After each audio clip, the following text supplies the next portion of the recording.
Brought to you by TechnoSpark 20 series smartphones. I'm superhuman.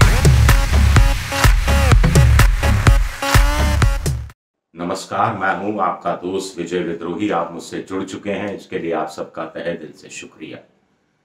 कुल मिलाकर राजस्थान में पहले चरण की 12 सीटों पर चुनाव निपट चुका है और दोनों यानी बीजेपी और कांग्रेस के बीच में सीटें आधी आधी बढ़ती हुई दिखाई दे रही हैं, यानी 50-50 हो गया है।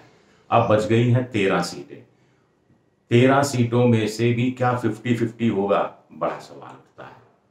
या 75% बीजेपी के खाते में जाएंगी और 25% सीटें कांग्रेस के खाते में आएंगी, बड़ा सवाल उठता है। वैसे एक सर्वे इन दिनों बड़ा चर्चित हो रहा है, जो एक बड़ी कंपनी करती रही है एग्जिट पोल, उसका कोई लीक हुआ है मामला, जो कह रहा है राजस्थान में कांग्रेस गठबंधन को 9 सीटें, यानी बीजेपी को वो कह रहा है 16 सीटें मिल सकती हैं, यानी बची हुई 9 सीटें कांग्रेस गठबंधन के हिस्से में जा सकती हैं। इस हिसाब से देखा जाए तो पहले चरण में 6 सीटें जाती हुई दिख ही रही हैं मोटे तौर पर, जिसमें नागौर है, जिसमें दौसा है, जिसमें शेखावटी बेल्ट की 3 सीटें हैं। और कुछ लोग कह रहे हैं कि करौली, भरतपुर या फिर गंगानगर में से कोई एक सीट और निकल सकती है। हालांकि गंगानगर के लिए पहले जो खबरें आ रही थी कि कांग्रेस बहुत मजबूत है, अब स्थितियां कुछ बदलती हुई दिख रही हैं। वहां पर कहा जा रहा है कि अरोड़ा वोट हैं बड़े तादाद में और बीजेपी की जो उम्मीदवार है उनके पति अरोड़ा हैं और ऐसे में उनको एज मिल सकता है। खैर, आज हम बात कर रहे हैं दूसरे चरण की। पहले चरण की भी समीक्षा करते रहेंगे। पहली बात सबसे बड़ी ये है कि पहले चरण में जो कांग्रेस के कार्यकर्ताओं में नया जोश आया है, उसका असर कहीं ना कहीं दूसरे चरण की 13 सीटों पर पड़ने वाला है।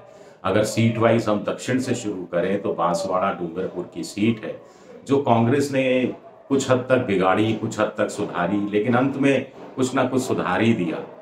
अब ये राजकुमार रौत जो भारतीय आदिवासी पार्टी से लड़ रहे हैं, इनकी जीत इस पर बहुत कुछ निर्भर करने वाली है कि कांग्रेस के नेता अरविंद दामोर, जो कि कांग्रेस के नहीं है, जो कि कांग्रेस से निष्कासित कर दिए गए हैं, लेकिन जो कि कांग्रेस के टिकट पर हाथ के चुनाव चिन्ह पर चुनाव लड़ रहे हैं, उनको कितने वोट मिलते हैं, कांग्रेस के कितने लोग उनको वोट देते हैं। और दूसरा, महेंद्रजीत सिंह मालवीय जो बीजेपी में चले गए कांग्रेस छोड़कर, उनकी जीत इस पर निर्भर करेगी कि वहां जो बीजेपी का आदिवासी जो वोटर है और उसके अलावा जो भारतीय वनवासी कल्याण परिषद से जुड़ा हुआ, संघ से जुड़ा हुआ वोटर है, वो बाहर से आए हुए इस पैराशूट उम्मीदवार के कितने समर्थन में आता है। ये बड़ी पिक्यूलियर स्थिति है। एकमात्र महेंद्रजीत सिंह मालवीय जो हेलीकॉप्टर लेकर घूम रहे हैं, बाकी लोग कार में, अपनी दूसरी गाड़ियों में घूम रहे हैं, तो आदिवासी बेल्ट में भी इसका सीधा सीधा दूसरा असर जा रहा है कि देखिए ये कैंडिडेट तो कितना अमीर है या आदिवासी जैसा नहीं रहा अब, ऐसा मोटे तौर पर ऐसा कुछ लोग, वहां के लोगों से बात हो रही थी पत्रकारों से, उन्होंने कुछ इस तरह की बात कही जिसको मैं बहुत ज्यादा मानता नहीं हूं, लेकिन वो कह रहे हैं। तो कुल मिलाकर यहां कहा जा रहा है कि राजकुमार रौत आगे चल रहे हैं, लेकिन भीलवाड़ा में सीपी जोशी कांग्रेस वाले पीछे चल रहे हैं, ऐसा माना जा रहा है। 6 लाख से ज्यादा का अंतर है। हालांकि उन्होंने व्हाट्सएप ग्रुप, युवाओं को लुभाने का तरीका, पानी लाए, उसका कर्ज लोगों को उतारना है भीलवाड़ा की जनता को, ये सारे पॉइंट उनके पक्ष में बताए जा रहे हैं। मुझे लगता है अगर वो शुरू से चुनाव लड़ते, पहले दिन ही खुद घोषणा कर देते, खुद आ जाते, तो शायद चुनाव और इंटरेस्टिंग हो सकता था। दूसरे सीपी जोशी चित्तौड़गढ़ में कह रहे हैं कि चित्तौड़गढ़ में जो सीपी जोशी हैं बीजेपी के प्रदेश अध्यक्ष, ऐसा क्या हुआ है कि बाहर जाने का मौका ही नहीं मिल रहा? क्या हुआ ऐसा कि आक्या के साथ समझौते के बावजूद अपनी जीत को लेकर उतने निश्चित नजर नहीं आ रहे जितने पहले नजर आते थे 2019 में? तो कहीं ना कहीं कुछ है क्या, कोई लोचा है क्या? इस सीट पर नजर रखना बेहद जरूरी होगा। हाड़ौती संभाग की दोनों सीटें बीजेपी की झोली में जाती दिख ही रही हैं, चाहे दुष्यंत सिंह हो, वसुंधरा राजे के बेटे, जो थोड़ा बहुत कुछ स्ट्रगल होता दुष्यंत सिंह को, वो भी नहीं करना पड़ रहा क्योंकि माँ वहीं बैठी हुई हैं, राजस्थान के दौरे पर भी नहीं निकल रही हैं।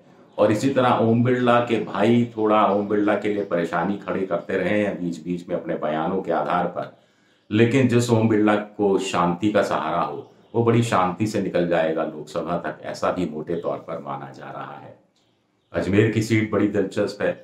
एक तरफ वहां के पीजी कुरियन कहलाते हैं रामचंद्र चौधरी, कांग्रेस के नेता, दुग्ध उत्पादक सहकारी संघ और कोऑपरेटिव मूवमेंट बहुत चलाया, लेकिन कहीं ना कहीं संगठन साथ में नहीं है, गुर्जर वोट बाहुल्य है और उनका कोई दौरा नहीं हुआ है, सचिन पायलट का दौरा नहीं हुआ है। रघु शर्मा यहाँ से एक बार लोकसभा चुनाव जीत चुके हैं, वो भी कोई चुनाव प्रचार में उतनी शिद्दत के साथ नजर नहीं आ रहे हैं। भागीरथ चौधरी बीजेपी के नेता जो पिछला चुनाव जीते थे लेकिन पिछला विधानसभा चुनाव हार गए थे, संगठन उनके साथ लगा हुआ है, तो उनकी जीत के लिए लोग कह रहे हैं कि वो सीट निकाल जाएंगे। इसी तरह पाली की सीट भी पीपी चौधरी के लिए थोड़े आसान बताई जा रही है। लोगों का कहना है कि लोकल कैंडिडेट दिया गया होता और संगठन साथ देता, अगर जो बीजेपी कांग्रेस की महिला उम्मीदवार है तो कुछ टक्कर भी हो सकती थी। अशोक गहलोत के बेटे के लिए भी बाहर का ठप्पा की बात कही जा रही है। हालांकि अशोक गहलोत की पत्नी कह रही है मैं चूल्हा चौका बर्तन सब ले आई हूँ और यहीं खाना पकाना होगा, यानी यहीं रहूंगी। अब इसका कितना प्रभाव पड़ता है, लेकिन जो बीजेपी के लुम्बाराम है उनकी बड़ी इज्जत है, बड़ा डाउन टू अर्थ है, किसान है वो, लेकिन प्रगतिशील किसान भी है, संघ से भी जुड़े हुए हैं। इजराइल जाकर आए, वहां पर बूंद बूंद सिंचाई और दूसरी व्यवस्था सीख कर आए, वो किसानों के बीच ज्ञान बांटा और बड़े नम्र हैं, मृदभाषी हैं। तो पार लगाना, पूरा जोर लगा रहे हैं अशोक गहलोत। चमत्कार होगा एक तरह से, वाकई में अशोक गहलोत की राजनीति को मानना पड़ेगा, सलाम करना पड़ेगा अगर वैभव गहलोत चुनाव निकाल जाते हैं तो। बाड़मेर की सीट अगर कैलाश चौधरी और मोदी जी ऐसी परिस्थितियों में चुनाव निकाल जाते हैं तो उनको भी सलाम करना पड़ेगा। हालांकि रविंद्र सिंह भाटी का वो असर उस रूप में अब नहीं दिख रहा पिछले एक आध दिन में जो पहले दिख रहा था। कुछ लोग कह रहे थे कि वो सोशल मीडिया के बड़े खिलाड़ी हैं, इतनी पब्लिसिटी हो गई, दिल्ली का मीडिया टूट पड़ा पूरे इंटरव्यू वगैरह लेने में, लेकिन उस हिसाब से उनको राजपूत समाज के अलावा दूसरा समर्थन उस तादाद में नहीं मिल रहा जिस तादाद पर वो स्थापित दो बड़ी राष्ट्रीय पार्टी के बड़े नेताओं को हराने में सक्षम हो सके। हाँ, अपनी ही मूल पार्टी के कैलाश चौधरी को हराने की क्षमता वो जरूर रखते हैं और उमेदाराम की उम्मीदें बढ़ गई हैं।